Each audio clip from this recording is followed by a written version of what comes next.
मी असं काय करू दादा की जेणेकरून 2026 माझ्यासाठी सर्वोत्तम जाईल आणि मला भरपूर यश मिळू शकतं, असा एक प्रश्न मला एकाने विचारला होता. त्याच्यावरती मी त्याला सांगितलं की 3 गोष्टी मी सांगतोय तुला की जेणेकरून तुला त्याच्यामध्ये यश चांगलं मिळेल. हे तुम्हाला पण शेअर करतोय, तुम्ही देखील ट्राय करून बघू शकता.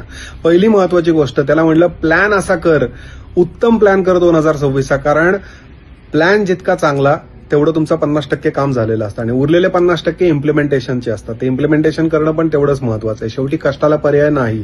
दुसरी महत्वाची गोष्ट ती म्हणजे ज्यावेळेस सगळेजण पार्टी करत असतील इयर एंडची, त्यावेळेस म्हणजे साधारणतः 31 तारखेच्या दरम्यानच्या ज्या अलीकडच्या 3 रात्री आहेत, 1 तारखेच्या अलीकडच्या, रोज रात्री झोपण्यापूर्वी 3 दिवस रोज रात्री झोपण्यापूर्वी व्यंकटेश स्तोत्राचं 11 वेळेस वाचन कर, मराठीमध्ये किंवा संस्कृतमध्ये. त्याचा एक सुंदर फायदा होईल.